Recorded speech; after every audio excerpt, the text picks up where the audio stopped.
studied all my life through meditation, I've always looked inside to have direct contact and direct teachings.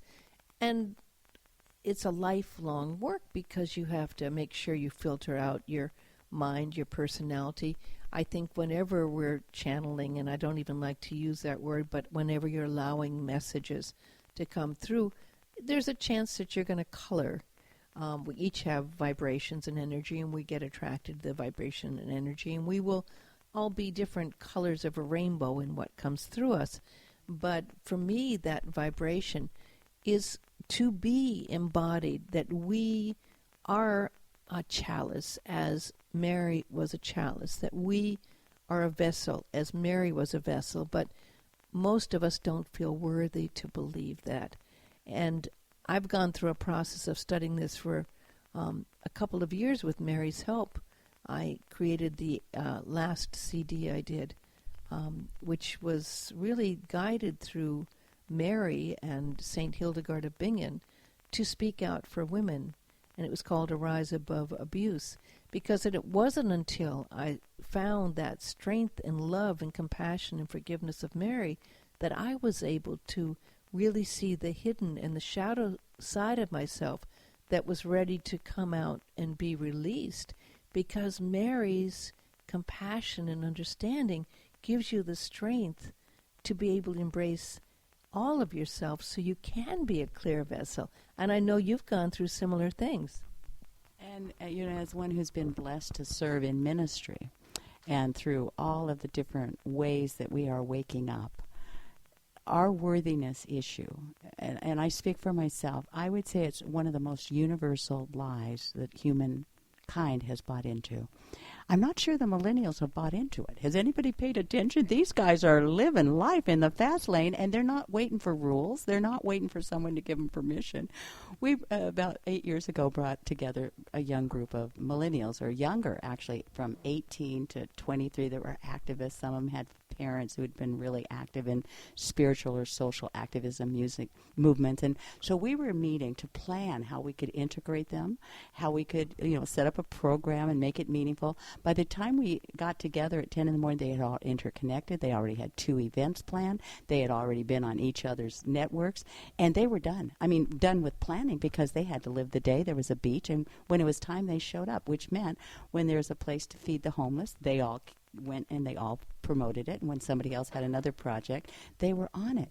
They had resources, and they weren't waiting for permission. I stood there and said, hallelujah, we've been waiting for this team. So, back to worthiness. We all deal with, but it's a lie. And it's a lie that was propagated by the church. And if you go, it really was a lie, because I would ask anyone listening to go get your Bible if you got one and open up Genesis. And it says, and God created. Right there, just read the very first chapter. God created, and tells all the stuff God created. And when he was done, he created man and woman in his image, in its image. So now we know there's something going on. And then God said, it is good and very good. That's how you're original blessing. We are original blessings. The idea of original sin was there was a big mistake made. And it said when you make a mistake, Adam fell asleep. He didn't die. He didn't go to hell. He fell asleep. When I look at humanity, we're asleep. We were meant to be spiritual giants. We have the power to create heaven on earth. We have been given the resources, and I love that God movie, because when John Denver was going, well, come and help us, he said, I gave you each other. And we are shifting now, and I think it's already shifted. If you turn on and watch the politics, they haven't shifted. They don't know the planet's moved. We're looking at those guys are stuck in the flotsam. They're looking at the stuff that's left over. We're moving on. We believe in freedom.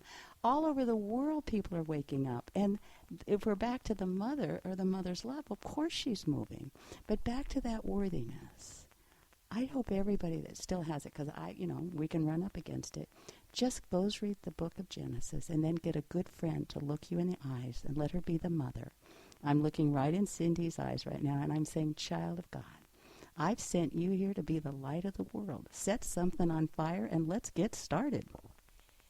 We are all the beloved children, and it's funny, in a way, I think we're just here on the playground of life. ready to graduate.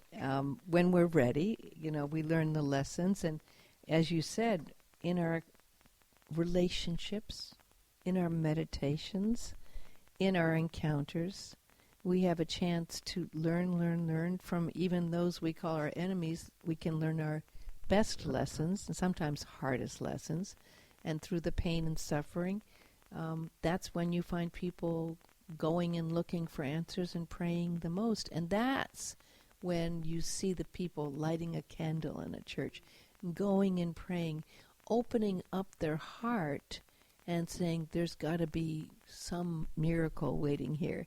And there is. There's miracles waiting in every single breath, in every single moment.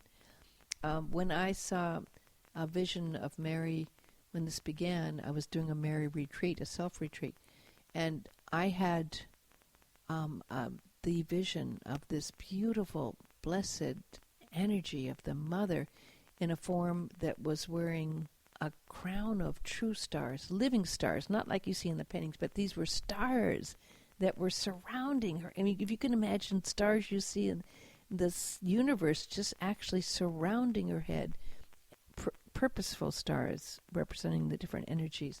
I mean, a blue robe that was a robe of protection and mercy, and a golden orb, the world, in her hand. And she reached out and handed me this golden orb.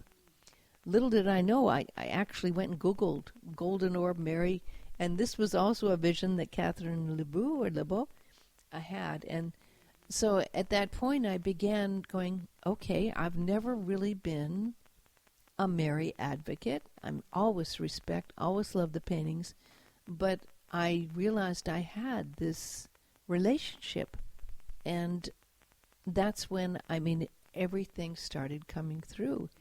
And it's messages of love. It's messages not of sin.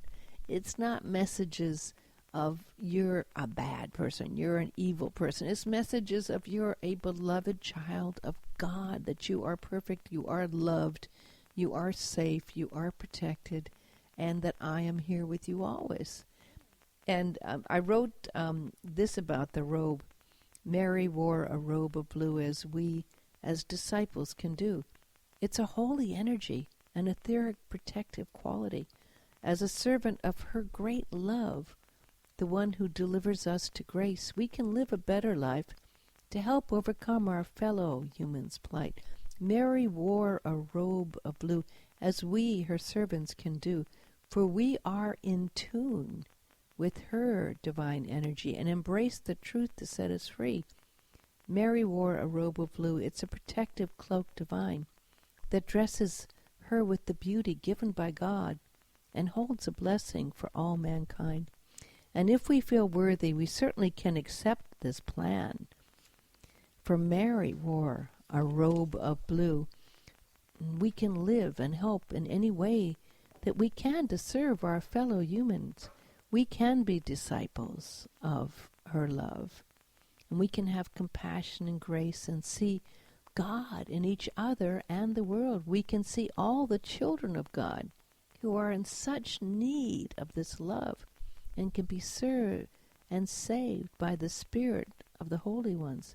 And so we learn to serve with Mary's compassion and grace, and we can wear the robe Mary wore and help the human race. And that was just part of it, that and then the exercise of bringing the stars down to surround us and clearly kind of clear us of anything that can come into our energy field. They're very simple exercises, and if we just ever feel that there's energy out there we need protection from, because many, like you and many others who are very sensitive to spirit, can easily be empaths or pick up energy. And if you need protection, just put on this protective, beautiful robe of blue, and it holds that energy. I do it in the morning when I begin my meditation and prayers, and it's, yes, we can take that golden orb of the world, and yes, we can wear the robe, the blue robe of Mary, and yes, we can use that crown of stars, and we can bring that down for us. this is something, as you mentioned, it's something that is there within all of us to embrace if we can just accept that grace. It's really an amazing grace. And if we can, then I think truly our lives and the lives of others on this planet can be really brought into this high vibration, this pure vibration of unconditional love. Well, you've got me there with unconditional love. I was so mesmerized, Cindy. You send me some of your writings each morning, and I hope people listening will go to Cindy's website where you can actually read them, marysmessagesoflove.com. You'll be able to pick up her daily messages to set your day and to remember you don't move into the world alone. Today, the Pope is at the border in Mexico and the United States, and he's praying for all of us.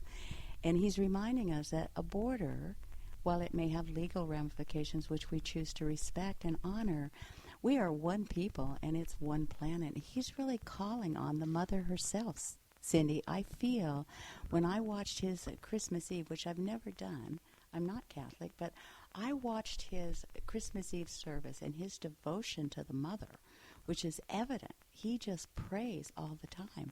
And someone said to me, well, geez, the Pope is out there open-aired going into these places. And someone just casually said, oh, he doesn't move without legions of angels and the Mother herself. And I said, oh, well, though he's at the border today, and I'm just joining in the love and the light that is spreading against the dark forces. The light always overcomes, but we remember to do it in love. That's what the Mother and Christ keeps reminding us.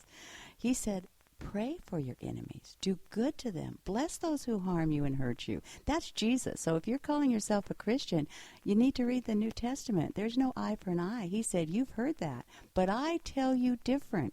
And I really want to put in a stand. We need to be firm in our faith.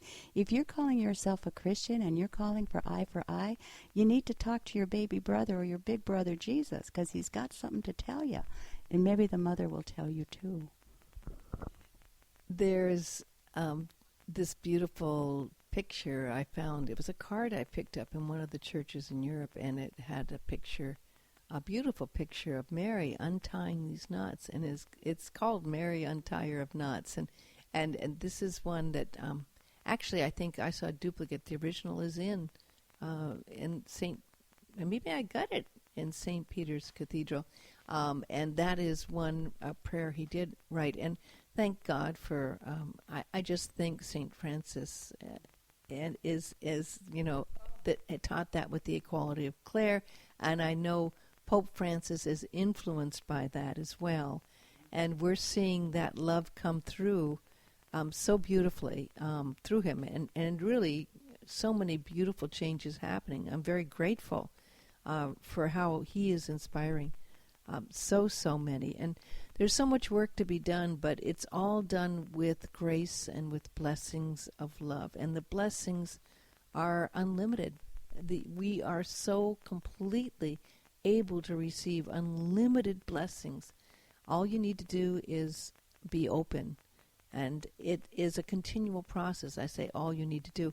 It's a lifetime of being open and receiving the love and refining us and letting ourselves being a true reflection of that Christ love energy and Mary's loving presence. And we learn every day. We learn every day, and I'm so grateful for that. This was our first communication, and it was a wonderful way of communicating, and I hope everyone had a chance to experience that. I just started a Facebook site, Mary's Messages of Love, and I'm just developing the website. I'm building it myself, so it's going to take a little time, but I've got the Facebook site up, and I will post my daily messages on Facebook at Mary's Messages of Love. And I will eventually, this will become a book, and there will be a CD, and all with divine timing and a little patience. It'll all happen. And I'm so grateful for you, Mary, and taking the time to join this conversation and communication. And it's so nice to have someone who understands truly and shares that loving energy present here with me to be able to share